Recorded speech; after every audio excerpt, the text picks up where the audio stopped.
Alright guys, we are back again for another review, and as you might have expected, it is yet again another Motu Classics figure. This time we are looking at the Spirit of Grayskull figure, which, for whatever reason, popped back up in stock on the Mattel shop recently, despite this guy being one of the chase figures of recent years. So what that means in terms of this line is that he went up randomly on the Matty Collector shop without any kind of notice. So you would just happen to have either be on the site, or as it turns out, you'd get a notice on a forum or a Facebook page or something alerting you that he's up. Go buy him real quick before he sells out 5 minutes later, if that.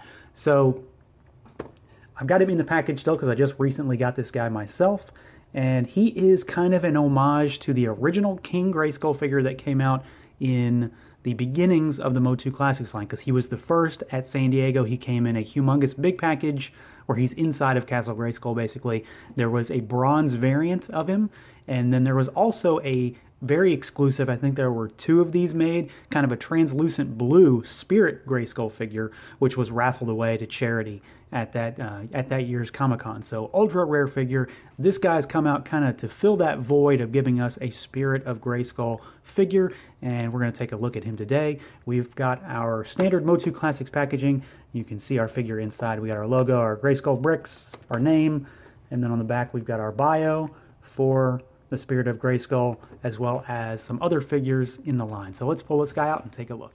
Alright, so here is the Spirit of Grayskull out of the package, and there's not tons to talk about here. If you guys have seen my King Grayskull review, then you kind of know what we're getting here. It's the same figure with a little bit of difference, and then obviously there's one major change. So we're going to talk about that first. So he is green. He is made in a sort of cloudy, translucent-y style plastic with a wash all over every bit of him.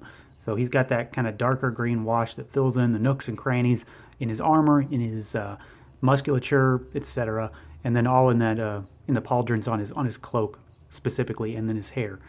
He does glow in the dark, and I can show you a picture of that. It's not the greatest. It's hard to pick up glow-in-the-dark stuff when you don't have like a black light or anything to actually capture it, but he does glow really, really bright. I mean, he's 100% glow-in-the-dark. Everything about this figure glows. It's very cool. That's honestly the reason I like this guy. He's kind of boring otherwise, I think, but he does look nice on the shelf.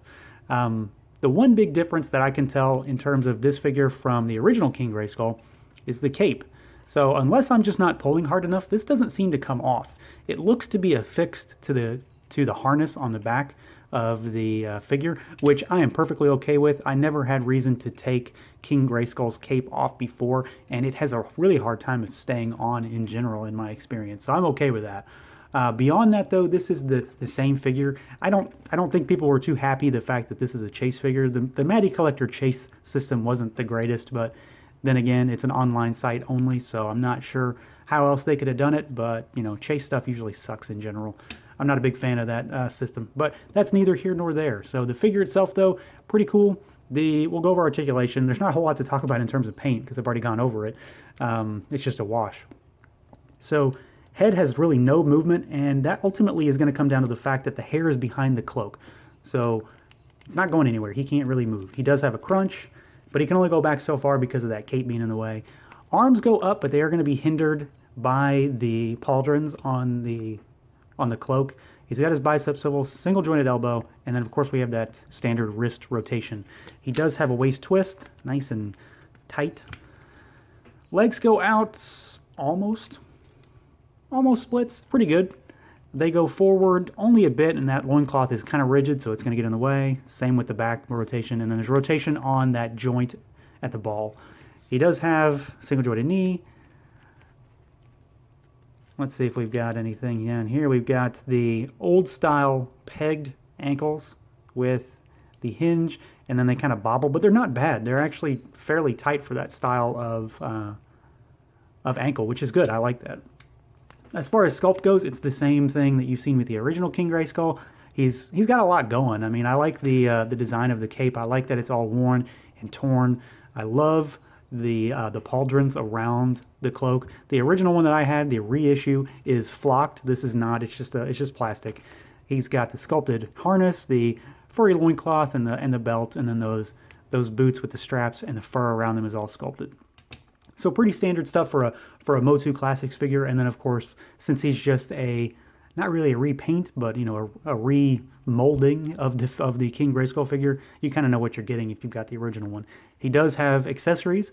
You can see he's got a glow-in-the-dark power sword, so it's the same kind of sword we're used to. He's got the He-Man style shield, which also glows, and then he's also got a glow-in-the-dark battle axe to kind of complete the set, rounding everything out. So like I said, 100% glow-in-the-dark here, and I absolutely love that the weapons glow.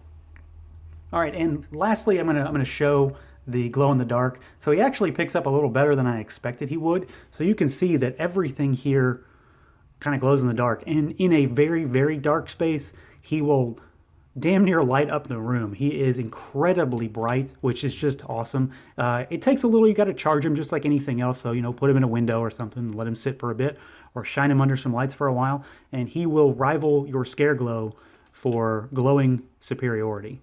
All right, so overall, I'm ultimately pleased with this figure. I think he's cool. I like the idea of it. I don't like the fact that he was a chase figure. I mean, it made it hard for people to get him at the time, but that's just the way toys are these days. So I'm not going to argue that point. That's years gone by at this point. I had no problem getting him now, since they quote-unquote found stock. He is, again, just, you know, a reissue, remolding, repaint, whatever you want to call it, for King Grayskull. But it's cool because, you know, King Grayskull dies, and this is his spirit and how he melds with the power of Grayskull and all of the lore behind the character. So it's good to have him on the shelf, especially in a dark room. You'll like him. He lights up. Very cool. So that is going to do it for this review, everyone. As always, stay tuned for more. Thanks for watching. Feel free to like, comment, subscribe, and share. And until next time.